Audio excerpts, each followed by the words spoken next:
Naramdaman mo na ba ang isang tao sa tabi mo na parang magiliw sa mga salita, pero sa isang instinctive na antas? Pakiramdam mo ay may isang bagay na hindi lang tumutugma. Naranasan mo na ba ang banayad na discomfort? Isang intuition na nagmumungkahi na may isang madilim na bagay na nakatago sa likod ng ngiting iyon. Si Carl Jung, isa sa pinakadakilang iskolar ng isip ng tao, ay nagsalita tungkol sa isang fundamental na konsepto, ang anino.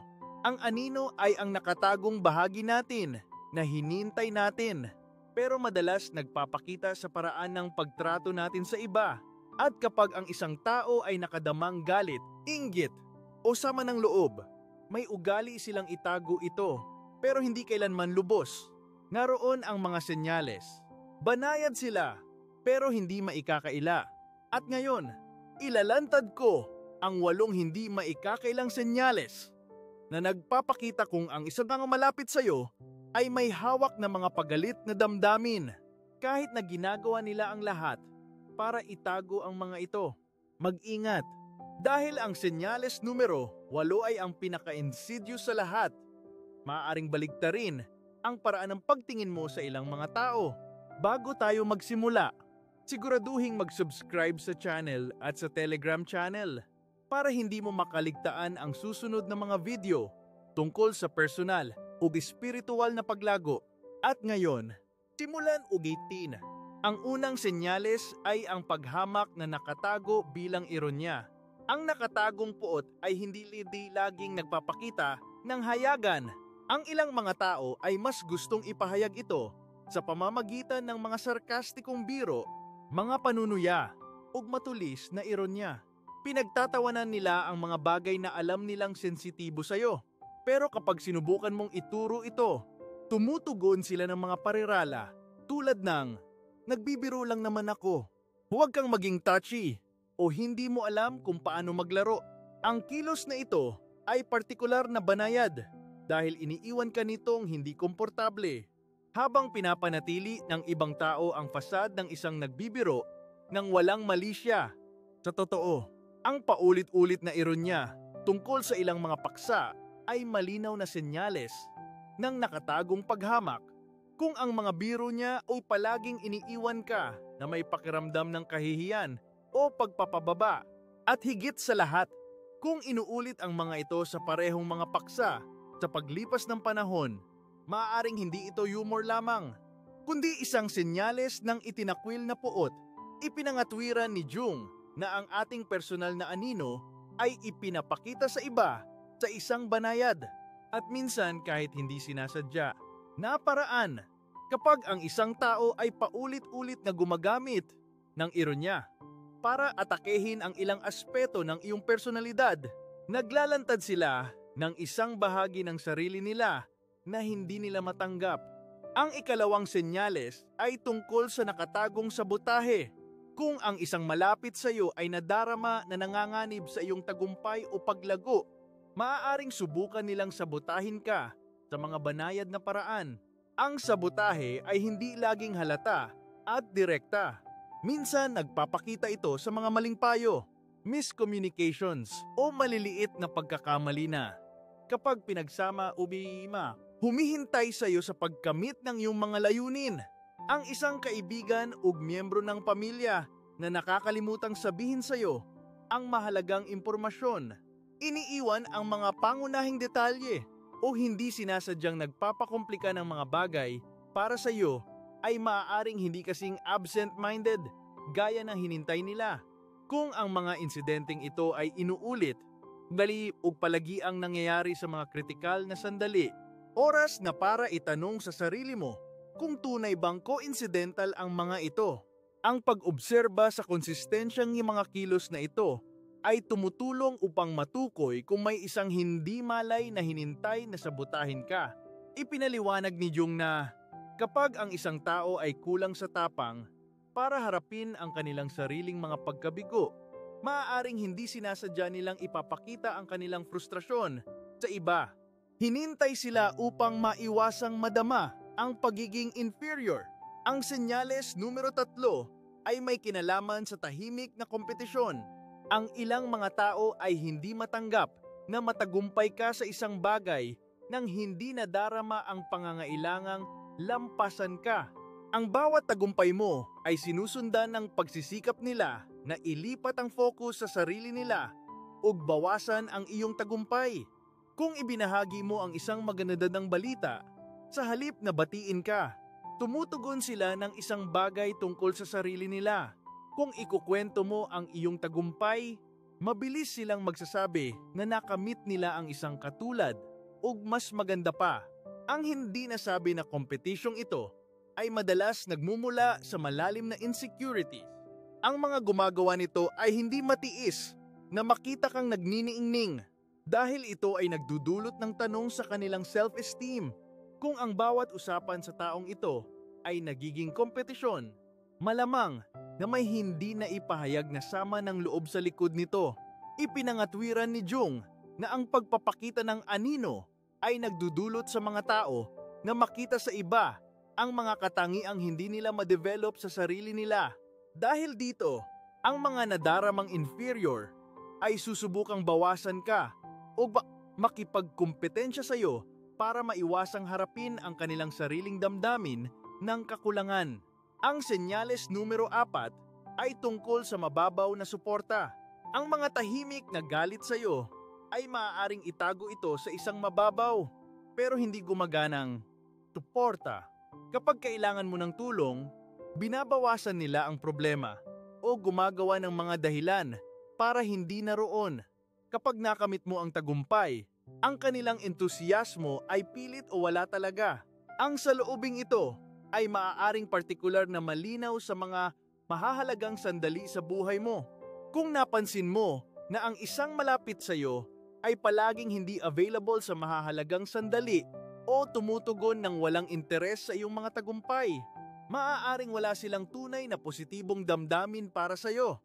Ang kakulangan ng tunay na suporta ay hindi laging madaling makilala, pero nagiging malinaw sa paglipas ng panahon sa pamamagitan ng pag-obserba sa mga reaksyon ng tao sa iyong mga sandali ng tagumpay o kahirapan. Nagsalita si Jung tungkol sa ego dissociation bilang isang mekanismo na nagdudulot sa ilang mga tao na maging emosyonal na disconnected mula sa iba. Maaaring isalin ito sa lamig at kawalan ng kakayahang suportahan ang mga nasa paligid nila ng tapat. Sana ay nasisiyahan ka sa videong ito. Natatabay na puta. Ug natatagpuan mo itong kapakipakinabang at nakaka-inspire bog papaypid. Kung gayon, huwag kalimutang mag-subscribe sa channel at sa Telegram channel para hindi mo makaligtaan ang anumang susunod na katulad na content. Gayon din, para suportahan ang aming channel at aming gawain, maaari kang mag-iwan ng donasyon gamit ang iyong super thanks sa ibaba ng video. Magiging walang hanggang pasasalamat kami. At ngayon, ipagpatuloy natin ang senyales numero 5, kontrol na nakatago bilang pag-aalaga. Ang ilang mga tao ay sinusubukang dominahin ang buhay mo sa ilalim nga guise ng paggawa nito para sa iyong sariling kabutihan. Sinasabi nila sa iyo kung ano ang gagawin. Pinupuna ang bawat desisyon mo at nagdudulot ng pagdududa sa iyong kakayahang gumawa ng mga desisyon.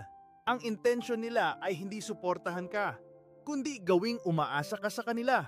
Ang kontrol na ito ay maaaring mahirap makilala dahil madalas itong nakatago bilang mapagmahal na payo o hinintay na pag-aalala.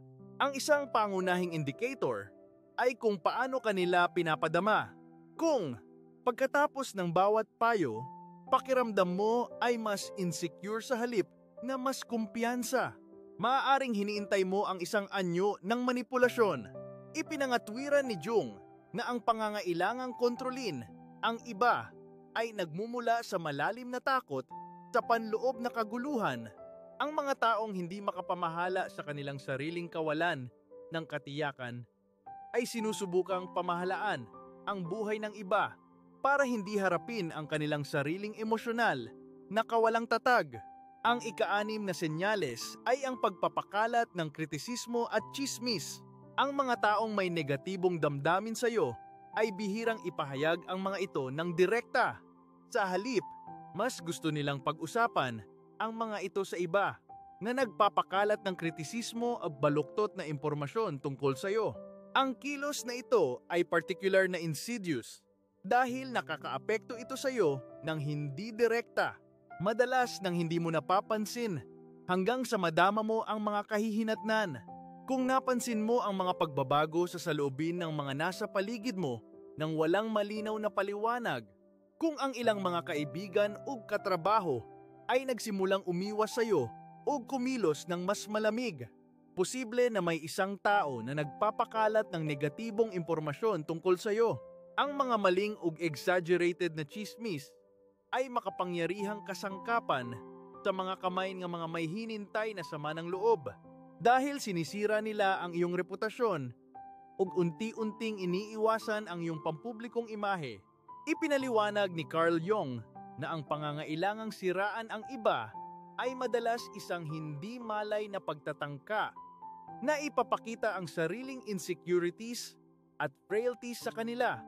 Ang mga taong nadarama ang pagiging inferior o hindi nasisiyahan ay sinusubukang balansehin ang kanilang damdamin ng kakulangan sa pamamagitan ng pagpapakita ng iba sa masamang liwanag. Sa madaling salita, ang mga nagsasalita ng masama tungkol sa iyo ay malamang naglalantad ng higit tungkol sa sarili nila kaysa sa iyo. Ang senyales numero 7 ay ang kakulangan ng saya sa iyong mga tagumpay.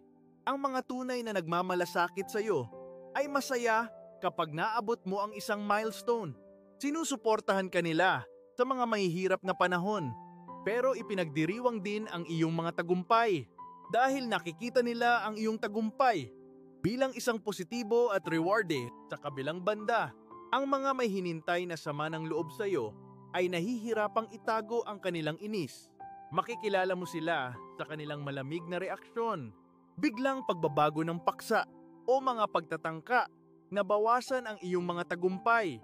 Kung ibinahagi mo ang isang tagumpay at tumugon silang isang detached na, "Oh, maganda iyon," o agad na inilipat ang focus sa sarili nila, maaaring nadarama nila ang inggit o hindi maayos na pamamahala ng kompetisyon. Ipinaliwanag ni Jung na ang kawalan ng kakayahang magsaya para sa iba ay naglalantad ng isang hindi nare-resolbang panloob na konflikto kung saan ang tagumpay ng iba ay nagiging paalala ng sariling mga kakulangan. Nangyayari ito dahil ang pagkakita sa iyo na nakakamit ang hinintay mo ay nagha-highlight ng hindi nila nakamit. Ang mga taong nadarama ito ay madalas sinusubukang bawasan ang iyong mga tagumpay sa mga parirala tulad ng, "Hindi naman ganoon kahalaga iyon. Gumawa rin ako ng katulad noon." O dapat mas magaling ka pa. Ang mga salitang ito ay hindi lamang opinyon, kundi mga senyales ng isang nakatagong kawalang pasensya. Kung napansin mo na ang isang tao sa paligid mo ay nahihirapan magdiwang ng iyong mga tagumpay o nagpapakita ng mga senyales ng inis sa halip na kaligayahan, malamang na sa kaibuturan nadarama nila ang isang bagay na ibang-iba kaysa sa hinintay nilang ipakita. Ang ikawalong senyales ay direktang may kinalaman sa non-verbal na wika o nakatagong mga detalye. Ang nakatagong galit ay nagpapakita ng sarili sa pinakabanayad na detalye.